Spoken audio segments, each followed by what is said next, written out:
guys, I want to talk to you about standards and why it is the single most, it's F-150, single most determinator between good stores, bad stores, good operators, bad operators, successful people, unsuccessful people. Standards, what does that mean, Zane? Standards are all about, in our industry, metrics. If I say you did $28,000 this week in sales, is that a good week or a bad week? Well, we don't know. Well, what's the standard? Well, this shop normally does 50, so 20,000 is very bad. 50,000 is the standard. Well, what if 100,000 was your standard?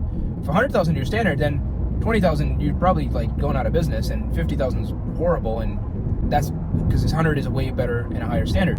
That's what I talk about standards all the time. It's where you set your standard is what's going to determine how your store does, not what the store is capable of. It has nothing to do with what the store is capable of. It's all about what your standards. I get in a lot of trouble saying 5A shops should do $2, $3, $4 million, and people look at me like I'm crazy, and I'm like, no, I don't think you understand. Like, that's pretty normal. You can do all that. Well, how do you do that? Well, because you have a standard. And the more specific your standards are, the better your team is going to be. Why am I saying all this? But think about what you guys know, right? Our team, if you don't know your basic metrics, you're probably not going to make that much money. You're probably not going to grow. You're probably not going to have responsibility because, well, you don't know what the hell is north, south, east, west. What are basic metrics? Well, we have a metric for what's a good sales. I hope everybody knows your sales metrics. 50K is a bad week, 70K is an okay week, 90K is a good week, so on and so forth.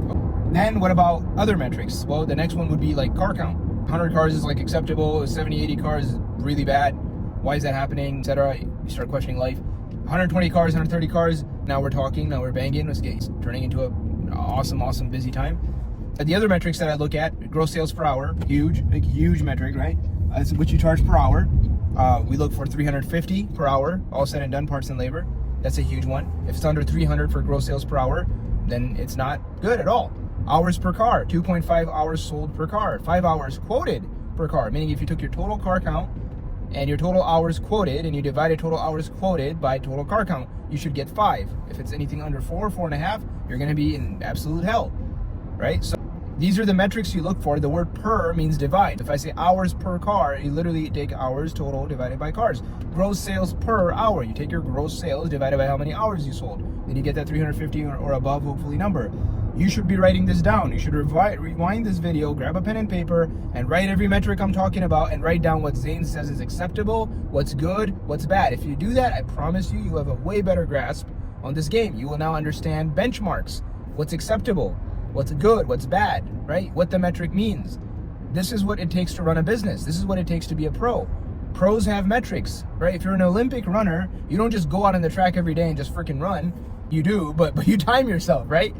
You time yourself every time you run so that you know what you did right. And man, Olympic runners will time just one part of the track and then another part of the track, the start, the reaction time. Me and you just run and we're like, oh, I ran a mile in like 5.5, probably like 8 minutes, honestly.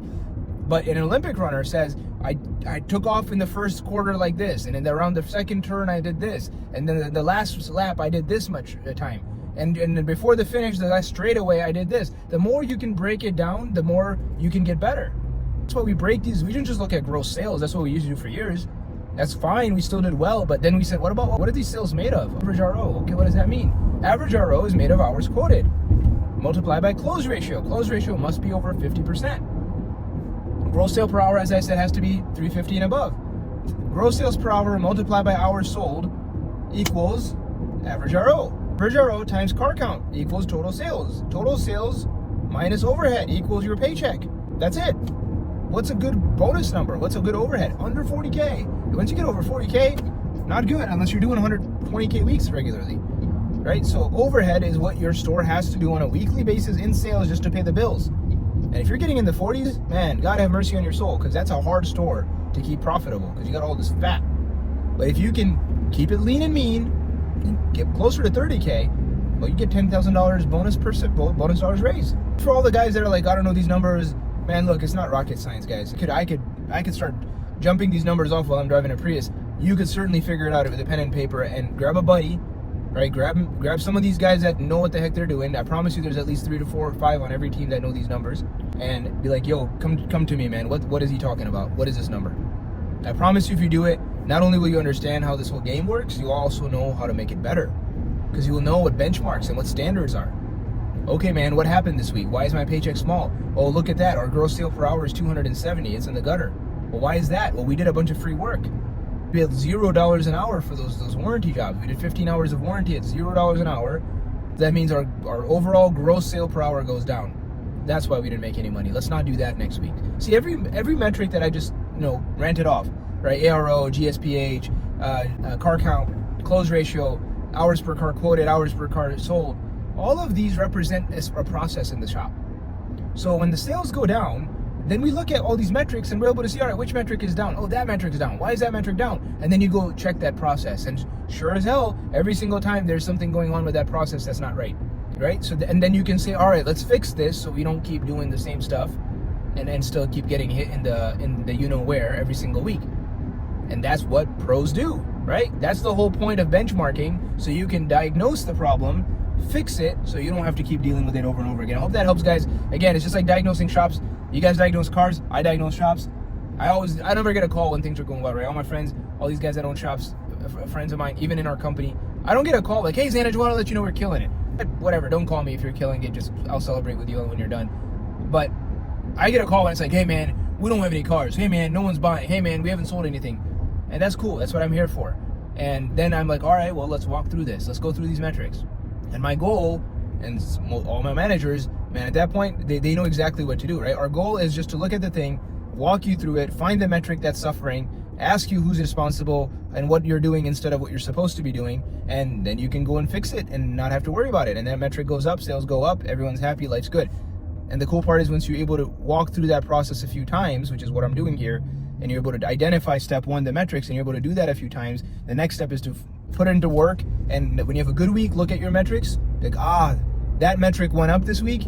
That means we did that thing right this week. Let's make sure we keep doing that. And once you're able to do that a few times, guess what?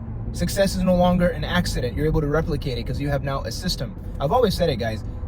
It's like baking a cake, right? If I am the best chocolate cake baker in the history of mankind, and I have my recipe written down, and it's a very beautiful, detailed recipe that anybody can follow it because it's so detailed, broken down to step by step, like I said, many metrics, and I just leave that for you, and you've never baked before, but you can follow instructions, and you follow that recipe, guess what you're gonna bake? A pretty damn good chocolate cake. It might not be as good as mine because I was the champion baker of the planet, but hey man, you're not gonna bake a bad cake as long as you follow those instructions, right?